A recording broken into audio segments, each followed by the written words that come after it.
تاریخ کے اوراق الٹتے ہیں تو ہمیں نمرود کے دربار میں سیدنا ابراہیم علیہ السلام کی محبت کیسے نظر آتی ہے۔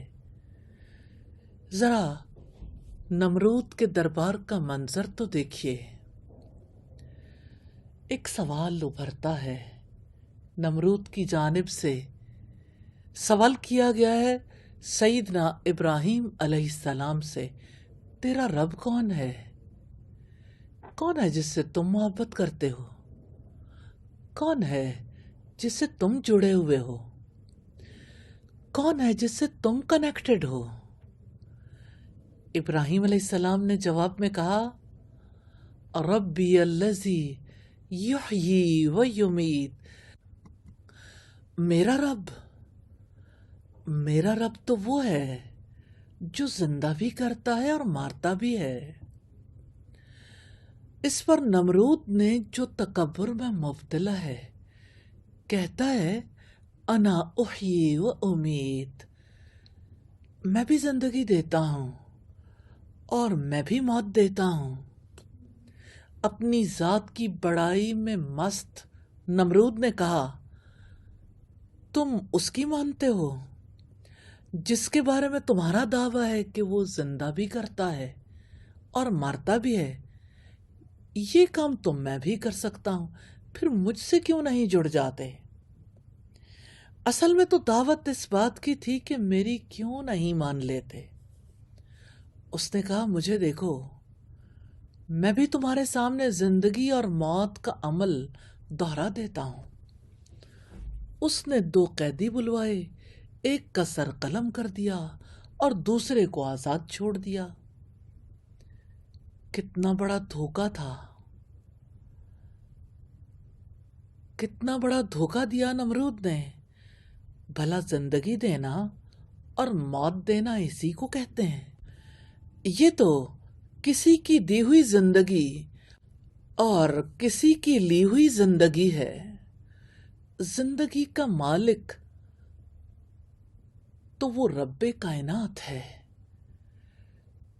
زندگی جس کا مالک وہ اپنے آپ کو سمجھ رہا ہے، یعنی موت اور زندگی کا اصل مالک وہ تو رب کائنات ہے۔ اس رب عظیم نے اپنی پاک کتاب میں خود اس بات کی تصدیق کی ہے، الذی خلق الموت والحیات لیبلوکم ایکم احسن عملا۔ اس نے موت اور زندگی کو پیدا کیا تاکہ وہ تمہیں آزمائے کہ تم میں سے کون سب سے اچھے عمل کرنے والا ہے۔ یہ سورہ الملک کی آیت نمبر 2 ہے۔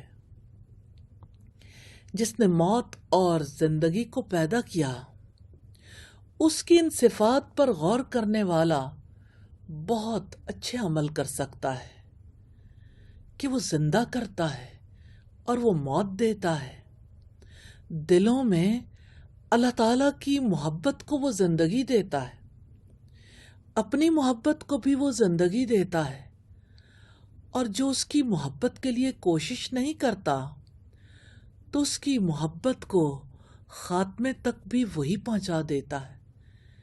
یہ محبت اتنی پھیکی چیز نہیں ہے کہ کوئی انسان محبت کرے، اس کا دعویٰ کرے اور اس کے بعد ساری زندگی کے لیے اسے بھول جائے۔ اس محبت کے لیے کوشش کرنی پڑتی ہے، اور اس محبت کو بڑھانے کا ایک ذریعہ اس کے کلام کی تلاوت ہے۔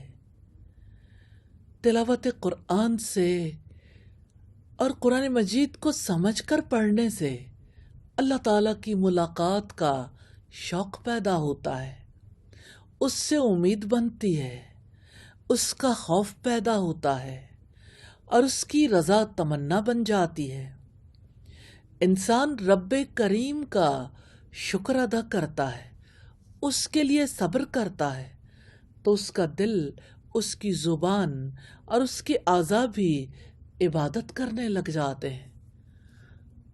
آپ اس سے محبت کرنا چاہتے ہیں، نیکی کے کام کریں اور اللہ تعالیٰ کی مخالفت سے رک جائیں۔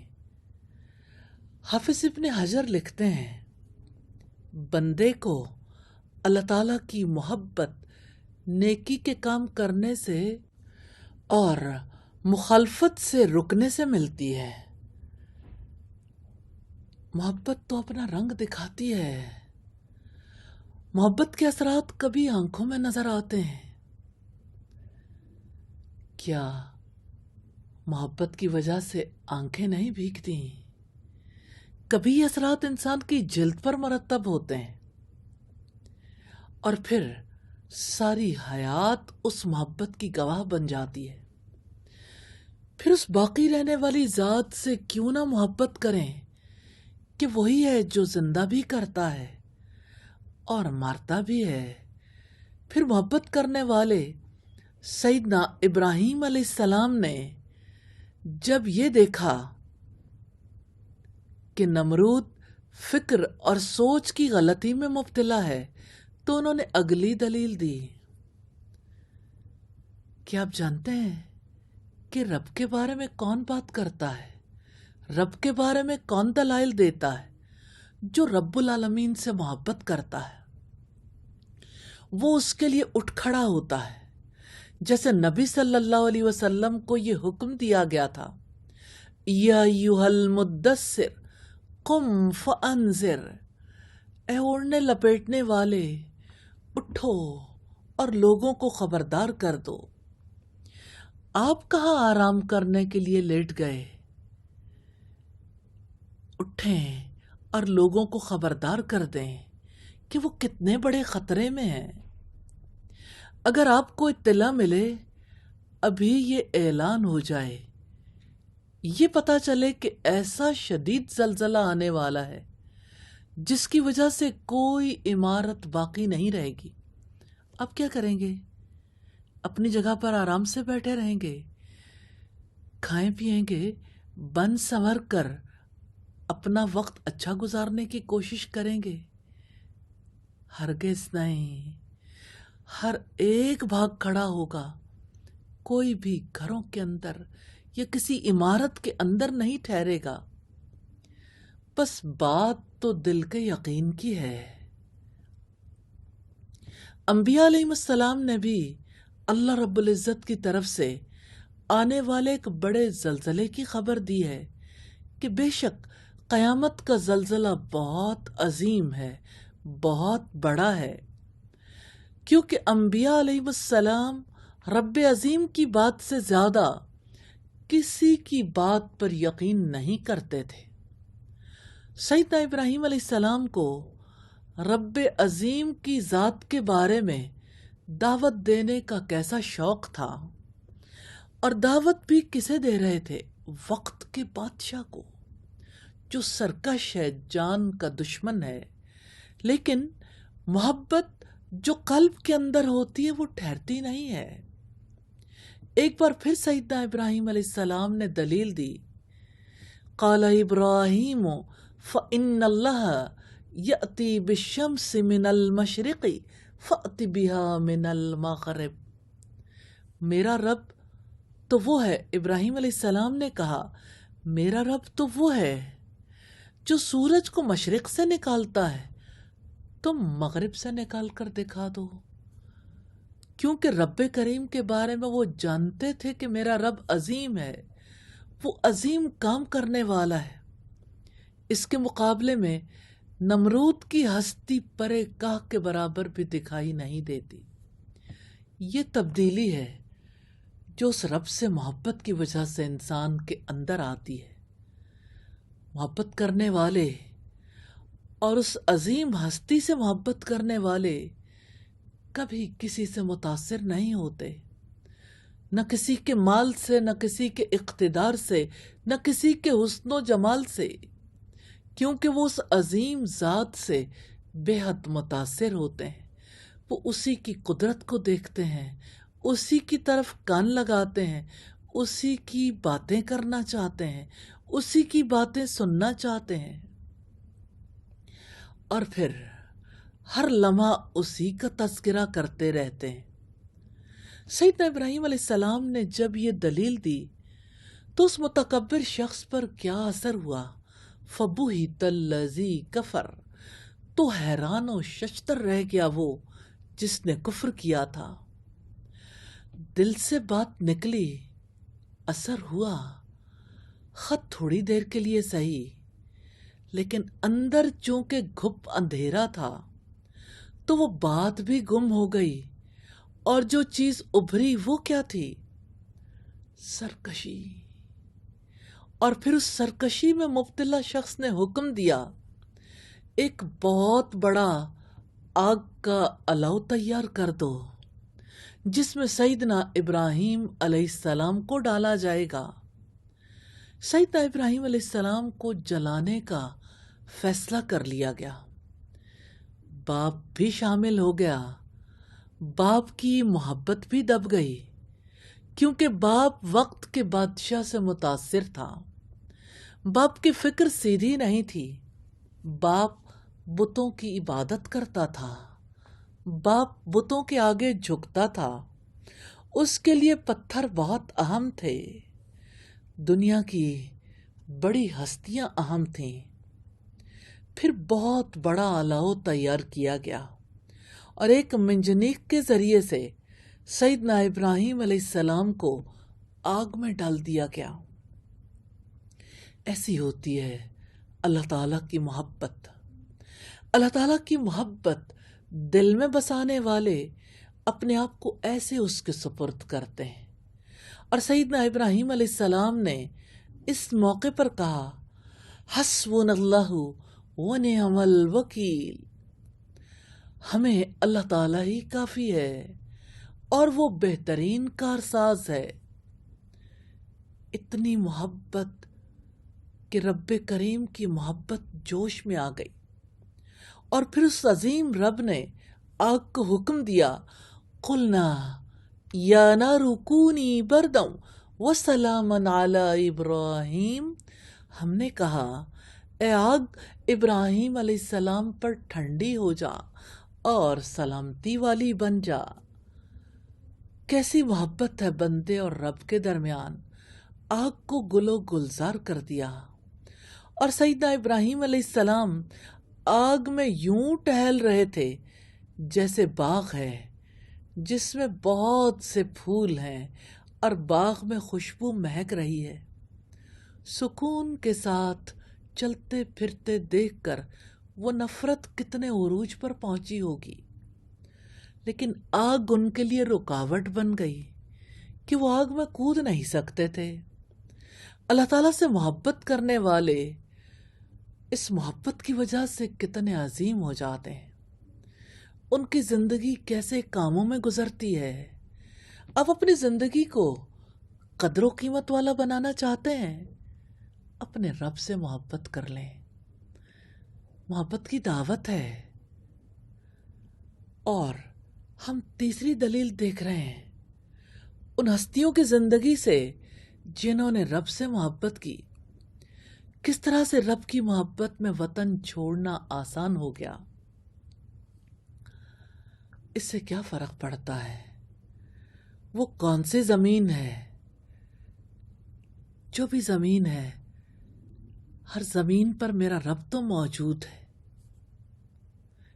ابراہیم علیہ السلام نے کہا، انی ذاہب الی ربی سیہدین، یقیناً میں اپنے رب کی طرف جانے والا ہوں، وہ ضرور میری رہنمائی فرمائے گا۔ کتنا یقین ہے کہ میرا رب میری رہنمائی کرے گا۔ میرا رب تو ہر جگہ موجود ہے، اور ہمارے سلیبس میں پڑھایا جاتا ہے، جہاں کہیں بھی جاؤ تم ساتھ تمہارے جائے چاند۔ کہنے والا بھی نہیں جانتا کہ کیسے شرک سکھا دیا۔ اور سیدنا ابراہیم علیہ السلام کہتے ہیں، والذی هو یطعمنی ویسقین واذا مرضت فهو یشفین، وہی مجھے کھلاتا ہے اور مجھے پلاتا ہے، اور جب میں بیمار ہوتا ہوں وہی مجھے شفا دیتا ہے۔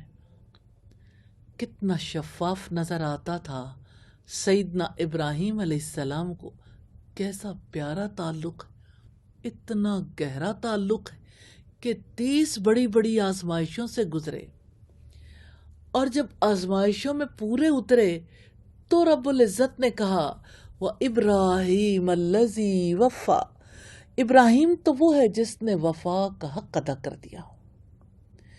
محبت میں تو ہر کوئی چاہتا ہے اس کے ساتھ وفا کی جائے۔ اللہ پاک کی طرف سے تو ہر انسان کے لیے وفا ہوتی ہے، یہ بندہ ہے جو وفا کا حق ادا نہیں کر سکتا، کر تو سکتا ہے کر نہیں پاتا۔ سیدنا ابراہیم علیہ السلام کی گواہی رب العزت نے دی کہ یہ ہے وہ ہستی جس نے وفا کا حق ادا کر دیا، اور رب العزت نے فرمایا ان ابراہیم کان امہ، یقیناً ابراہیم علیہ السلام ایک امت تھے۔ جیسے ایک امت کام کرتی ہے، وہ اکیلا انسان اتنا بڑا کام اپنی زندگی میں کر گیا۔ اور ایک بات جو مجھے سیدنا ابراہیم علیہ السلام کی ہستی کے حوالے سے بہت پیاری لگتی ہے، جو اللہ تعالیٰ کی ذات سے ان کی محبت تھی۔ آج دنیا میں کوئی ایسا نہیں ہے جو سیدنا ابراہیم علیہ السلام کا مخالف ہو، ان کا دشمن ہو۔ ہر کوئی ان کے ساتھ ناطہ جوڑنا اپنے لیے باعث فخر سمجھتا ہے۔ یہودی کہتے ہیں ابراہیم علیہ السلام یہودی تھے، عیسائی کہتے ہیں سیدنا ابراہیم علیہ السلام عیسائی تھے۔ اللہ پاک نے اپنی کتاب میں واضح کیا کہ تورات تو سیدنا ابراہیم علیہ السلام کے بہت عرصے بعد نازل ہوئی، اور سیدنا ابراہیم علیہ السلام تو بہت پہلے گزر گئے تھے۔ وہ یہودی تھے نہ عیسائی، نہ ہی وہ مشرک تھے، وہ تو یکسو تھے، ایک اللہ رب العزت پر ایمان لانے والے تھے۔ کوئی نبی ایسا نہیں جس کی اتنی سخت آزمائش کی گئی ہو، اور اس دھرتی پر کوئی محبت کرنے والا ایسا نہیں جس پر ایسی آزمائش آئی ہو کہ رب العزت نے ان کو خواب میں حکم دیا بیٹے کی گردن پر چھری چلا دو۔ ہر محبت میں سیدنا ابراہیم علیہ السلام کی آزمائش تھی۔ وہ بیوی جس سے بڑھاپے کی اولاد پیدا ہوئی تھی، رب العزت نے کہا اسے صحرا میں چھوڑاؤ، اور ابراہیم علیہ السلام دودھ پیتے بچے کے ساتھ بیوی کو صحرا میں چھوڑ کر واپس آ گئے۔ محبت میں آزمائش تو ہوتی ہے، اور سیدنا ابراہیم علیہ السلام ہر آزمائش میں پورے اترے۔ پھر جب یہ کہا کہ بیٹے کی گردن پر چھری چلا دو، تو ابراہیم علیہ السلام نے بیٹے سے ذکر کیا، اور بیٹا سیدنا ابراہیم علیہ السلام کا اور سیدہ ہاجرہ علیہ السلام کا تھا۔ اس نے کہا مجھے منہ کے بل زمین پر لٹا دیں، کیونکہ وہ یہ نہیں چاہتے تھے کہ پدری شفقت غالب آ جائے، اور کہا پھر جب وہ اس کے ساتھ بھاگ دوڑ کی عمر کو پہنچا تو اس نے کہا یا بنی انی ارا فی المنام انی اذبحک فانظر ماذا تری، اے میرے پیارے بیٹے، میں خواب میں دیکھتا ہوں کہ میں تمہیں ذبح کر رہا ہوں، دیکھو تمہاری کیا رائے ہے۔ قال یا ابت افعل ما تؤمر، بیٹے نے کہا اے میرے ابا جان، جو آپ کو حکم دیا جا رہا ہے آپ وہ کریں، ستجدنی انشاءاللہ من الصابرین، انشاءاللہ آپ ضرور مجھے صبر کرنے والوں میں سے پائیں گے۔ اسماعیل علیہ السلام نے کہا میں نے جان لیا کس نے حکم دیا ہے، اس حکم کو ضرور پورا کر دیں۔ باپ جو کہ اللہ تعالیٰ سے شدید محبت کرتا تھا، بیٹے نے بھی وہی محبت سیکھ لی، اس نے بھی رب سے محبت کی تھی۔ پھر تاریخ میں وہ اہم واقعہ اس نیلے آسمان تلے پیش آیا جس کی یادگار ہر سال منائی جاتی ہے، عظیم قربانی کی یادگار۔ ایک باپ اپنے بیٹے کی گردن پر چھری چلا رہا ہے تو اللہ تعالیٰ کی محبت نے پھر جوش مارا۔ سوچیں جب ایک انسان رب کریم کے ساتھ وفا کرتا ہے، وہ محبت کرتا ہے، تو رب العزت کیسے اسے آزمائش کی آخری گھڑی میں اس آزمائش سے نکال دیتے ہیں جب دل پورے طریقے سے اللہ تعالیٰ کی طرف جھکا ہوا ہوتا ہے۔ رب العزت نے سیدنا اسماعیل علیہ السلام کی جگہ پر مینڈھے کو ڈال دیا۔ آپ ذرا ان سارے واقعات میں جن کو آپ جانتے ہیں سیدنا ابراہیم علیہ السلام کی محبت کو دیکھیں۔ ہر محبت پر وہ محبت غالب ہے، اللہ تعالیٰ کی محبت۔ یہ ہے وہ محبت جس کی وجہ سے نعمتوں پر شکر ہوتا ہے۔ یہ ہے وہ محبت جس کی وجہ سے مصائب پر صبر ہوتا ہے۔ ہاں، یہ وہ محبت ہے جس کی وجہ سے مٹھی سے مال نکلتا ہے۔ یہ وہ محبت ہے جس کی وجہ سے انسان حلال کماتا ہے۔ یہ وہ محبت ہے جس کی وجہ سے انسان حلال کھاتا ہے اور حرام سے اجتناب کرتا ہے۔ یہ وہ محبت ہے جس کی وجہ سے رشتہ داروں سے حسن سلوک ہوتا ہے۔ یہ وہ محبت ہے جس کی وجہ سے نمازوں میں خشوع اور اطمینان آتا ہے۔ یہ وہ محبت ہے جس کی وجہ سے اس کی ذات سے امیدیں باندھی جاتی ہیں۔ یہ وہ محبت ہے جس کی وجہ سے اس کی ناپسندیدگی پر دل کے اندر خوف آتا ہے۔ یہ اللہ تعالیٰ کی محبت ہے جس کے اندر اعتماد ہے، ایک ذات پر اعتماد، اور ایسا اعتماد جس کی کوئی مثال نہیں ملتی۔ پھر جب سیدنا ابراہیم علیہ السلام نے اللہ تعالیٰ کی محبت میں اس کا گھر بنایا، سوچیں دنیا میں پہلی مرتبہ اللہ تعالیٰ کا کوئی گھر تعمیر ہو رہا ہے، اور وہ کس کے ہاتھوں؟ جس کے ہاتھوں میں اللہ تعالیٰ کی محبت رچی بسی تھی، جس کے دل میں اللہ تعالیٰ کی محبت رچی بسی تھی۔ وہ پتھروں کو دیکھتے ہوں گے تو پتھروں کے اندر بھی ان کی محبت کا اثر آتا ہوگا۔ آج بھی کعبے کے ساتھ جو محبت ہے اس میں سیدنا ابراہیم علیہ السلام کی محبت کا اثر ہے۔ اس میں سیدنا ابراہیم علیہ السلام کا رب العزت کے لیے جو اخلاص ہے وہ نظر آتا ہے۔ تو بیت اللہ کی تعمیر ہوئی، خیال آیا آباد کون کرے گا؟ کیسے یہ گھر لوگوں کے لیے مرکز نگاہ بنے گا؟ اپنی اولاد کو بیاب و گیا وادی میں لا بسایا تھا، تو جب اللہ رب العزت نے سیدنا ابراہیم علیہ السلام سے کہا میں تجھے امام لیڈر بنانے والا ہوں، اور کوئی چھوٹا لیڈر نہیں، ورلڈ لیڈر، تو سیدنا ابراہیم علیہ السلام نے فوراً یہ سوال کیا کیا میری اولاد کے لیے بھی؟ اللہ پاک نے یہ جواب دیا میرا عہد ظالموں کے لیے نہیں۔ تو ظالم کون ہے؟ جو اپنے رب سے محبت نہیں کرتا۔ آپ یہ ظلم نہ کیجیے گا، وہی تو ہے جو آپ کے دل کے خالص جذبوں کا حق رکھتا ہے۔ اپنا دل اس کے نام لگا دیں۔ وہ کہتا ہے اپنا آپ میرے ہاتھ بیچ ڈالو، اگر تم اپنا آپ مجھے دے دو گے تو میں تمہیں ایسی جگہ بساؤں گا جہاں تمہیں کبھی موت نہیں آئے گی۔ میں تمہیں ایسے باغوں میں بساؤں گا جہاں تمہیں کبھی غم نہیں آئے گا، جہاں جو چاہو گے تمہیں ملے گا۔ اگر تم اپنا آپ میرے نام لگا دو، اگر تم سودا کر لو، تو پھر خوشیاں مناؤ اس سودے پر جو تم نے اپنے رب کریم سے کیا ہے۔ یہ خوشی کا مقام ہے۔ دنیا میں بندے کے پاس ہے کیا جس کا مالک وہ اپنے آپ کو سمجھتا ہے؟ اس کی اپنی ذات، پھر اس ذات کی نسبت جس چیز سے بھی قائم ہو جائے۔ اور رب العزت نے فرمایا ان اللہ اشترى من المؤمنین انفسهم واموالهم بان لهم الجنہ، بے شک اللہ تعالیٰ نے مومنوں سے ان کی جانیں اور ان کے مال جنت کے بدلے میں خرید لیے۔ جنت اس کے لیے ہے جو اپنے رب سے محبت کرتا ہے، جو اپنے رب کی خوشی کے لیے جیتا ہے، جو دنیا میں رہتا ہے لیکن اللہ تعالیٰ کا ہو کر رہتا ہے، اس کا نمائندہ بن کر رہتا ہے۔ ذرا اپنی گفتگو کا جائزہ لیں جو آپ اپنے گھر والوں سے کرتے ہیں، ماں باپ سے، برابر کے لوگوں سے، دوستوں سے، رشتہ داروں سے، ہمسایوں سے۔ وہ گفتگو کس کا تذکرہ لیے ہوئے ہوتی ہے؟ ہماری ذات میں وہ چینج، وہ تبدیلی کیوں نہیں آتی؟ اس لیے کہ محبت نہیں کرتے، اس کو اپنا نہیں بناتے، اس کے لیے کچھ کرنے کی تمنا نہیں رکھتے۔